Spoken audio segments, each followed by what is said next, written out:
success, but empty inside. You build the life they said you should. You win the games they said matter. But when the applause fades, something quieter remains. A whisper you can't ignore. Something is missing. This video is for those who've reached the peak, only to feel nothing. For those who wake up in comfort, but feel like they're drowning in their own mind that you're not broken. You're just listening. Finally, to be why the end of this journey, you'll rediscover a deeper kind of strength. The kind that doesn't come from control, but from surrender. Stay with us. Subscribe if this speaks to you. This isn't a pep talk. This is a turning point. Space between breaths. Before the coffee. Before the emails. Before the mask you wear without knowing. There is a silence. And in that silence, something aches. Not loudly. Not in a way others can see. But in a way that makes your body forget how to feel joy. Your hands still type. Your voice still answers. Your smile still works. But inside, the current has stopped. You used to move with purpose. Now you move out of memory. A routine sculpted by success, held together by fear of change. Outside, you're fine. Inside, you're floating in a house without gravity. You've tried fixing it. Reading more. Running more. Achieving more. But nothing touches that quiet place. Because the pain isn't about what's missing in your life. It's about what's missing in you. And you don't even know when it began. Maybe it was the promotion that felt like pressure. Maybe it was the party where you laughed and felt lonelier after. Maybe it was the moment you realized you don't remember the last time you cried honestly. There are no alarms for this kind of collapse. No headlines. No sympathy cards. Just a slow erosion of aliveness. You're not broken. You're just tired of pretending you're not. And that's where this story begins. With a man who had everything. And woke up one morning unable to move. Not because his body failed, but because his soul said no. Let's meet Alexander. The city was waking up to its usual rhythm. Cars murmuring, phones buzzing, espresso machines hissing like impatient serpents. Alexander sat on the edge of his bed, dressed in his usual tailored suit. But he didn't move. His hands rested on his knees. His eyes stared at the floor. 20 minutes passed. He still hadn't blinked. The alarm had gone off an hour ago. He'd showered, shaved, poured coffee. Routine was intact. Habit was in control. But now, there was a pause. Not the kind that refreshes, the kind that crushes. Because something in him refused to stand up. He wasn't tired, that he wasn't sick. He was done. Not with life, but with the role he'd played so well. Alexander, the closer, the courtroom killer, the man with answers. He could command any room, melt any jury, dominate any negotiation. But he couldn't convince his own body to move one more step forward. His wife knocked gently. "You're going to be late." No answer. "Everything okay?" He wanted to say, "No," but the words got stuck somewhere between his chest and throat. He hadn't cried in years. Not since his divorce. Not since his father's funeral. Not since winning the biggest case of his career. That day, standing in the spotlight of the press, holding a verdict worth millions, he had felt nothing. Not joy. Not pride. Just static. And now, the static had taken over. His hands started to tremble. Not from fear. From emptiness. He touched his chest. Heartbeat. Still there. But faint. Like a memory trying to stay alive. He stood up slowly, walked to the mirror. The man looking back was flawless. Hair perfect. Jaw strong. Suit impeccable. But the eyes were glass. They reflected everything and meant nothing. He leaned closer. Stared deeper. Something in him whispered, "Who are you really?" He didn't know. And that unknowing terrified him more than any courtroom ever had. He sat back down. The chair creaked. The room remained silent. And for the first time in years, Alexander didn't reach for his phone. Didn't check the stock market. Didn't scroll his schedule. He just listened. And the silence said, You've built a life, but you've buried yourself in it. Wealth. A merchant whose name echoed through cities, whose caravans crossed kingdoms.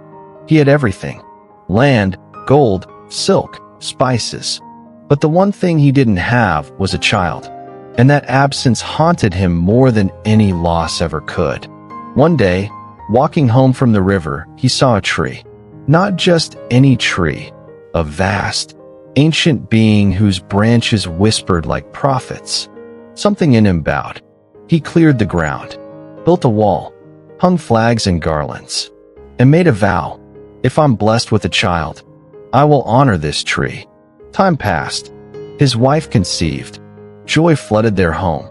They named the boy Pala, protector. Years flew by. Pala grew strong. Another son followed.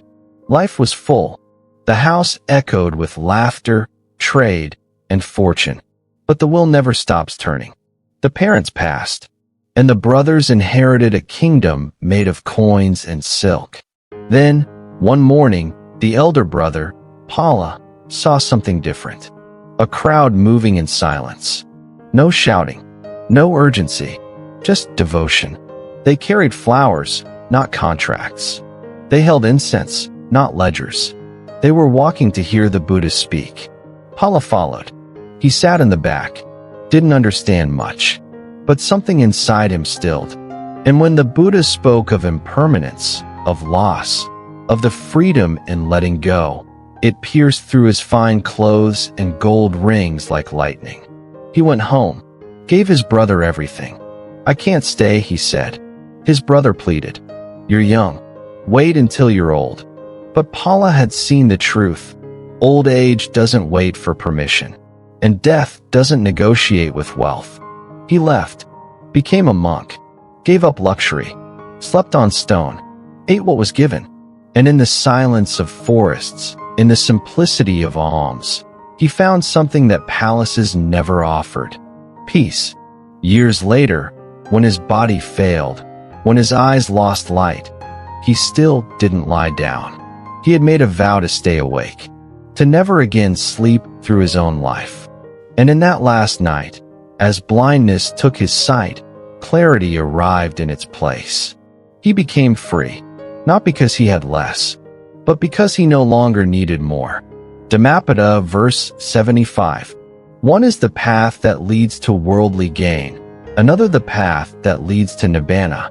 Let the monk, the disciple of the Buddha, clearly understand this, and not delight in fame, but cultivate detachment. He didn't become a monk. He didn't shave his head, didn't trade his suits for robes, didn't move to the forest. But something inside him stepped out of the courtroom. For the first time, he didn't ask, what should I do? He asked, what if I've been doing everything just to avoid feeling? The verdict was clear. He had built a fortress, decorated it with diplomas, awards, luxury, filled it with status, recognition, security. But it wasn't a home. It was a hiding place. The courtroom was never his battlefield. The real trial was inside, and the voice that had always argued went quiet. He looked around his house. Everything in order, nothing out of place, except himself. He wasn't broken. He wasn't failing. He was awakening to a life that had become too loud, too managed, too expensive for the soul to breathe. He walked into his office, didn't turn on the lights, just stood there, noticing the plaques on the wall, the books he hadn't opened in years, the leather chair that felt more like a throne than a seat. And in that noticing, something softened. He remembered a line from somewhere. You don't need to renounce the world. You just need to stop letting it own you. He sat, closed his eyes, and instead of thinking, he listened to the hum of the air conditioner, to the creak of the wood, to the sound of his own breath, unforced, real.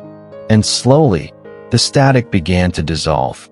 Not because he fixed anything, but because he stopped needing everything to make sense.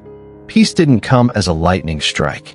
It came like a drip, then another, then a stream, and it whispered, you don't have to become someone new. You just have to stop performing who you're not. Not because it's a technique, but because it's the first time today you're not performing. Let the chair hold you. Let gravity do the work. You don't need to be impressive here. Close your eyes, if that feels safe. Feel your hands resting. Feel your breath arriving. We're not trying to fix anything. Not trying to reach peace. Just noticing.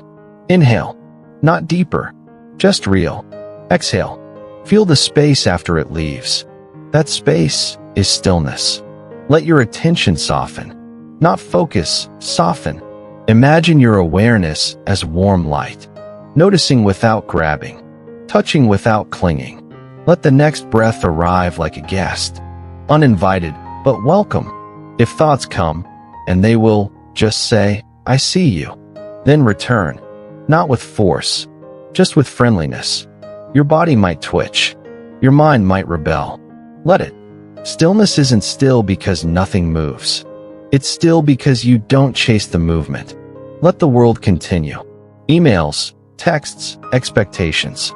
They'll wait. Right now, the only thing asked of you is to be here, to breathe, to let go, to feel your own presence without apology. This is not about enlightenment. It's about honesty. The honesty of sitting with yourself without needing to be anyone else. You can stay here 2 minutes or 20. But before you move again, ask one question. What do I really need that I haven't been listening to? Don't rush the answer. It may come now. It may come later. It may come as silence. But trust it will come. Because in this stillness, you've finally made space for truth to speak. The view that the world loves is the one that makes you feel most alone. What if the strongest parts of you are the ones you've never let anyone see? What if healing doesn't look like changing who you are, but remembering who you were before you started pretending? And what if peace was never something to earn, but something to remember? So tonight, when the house is quiet and no one needs anything from you, ask this gently. If I stopped performing for the world, who would I finally get to be? Don't answer it fast. Let it echo. Let it ache a little, because that ache is the doorway. If something in this story touched you, don't rush away. Stay a little longer with yourself. And if you're ready for more quiet truths, subscribe. We'll meet again, where words end and listening begins.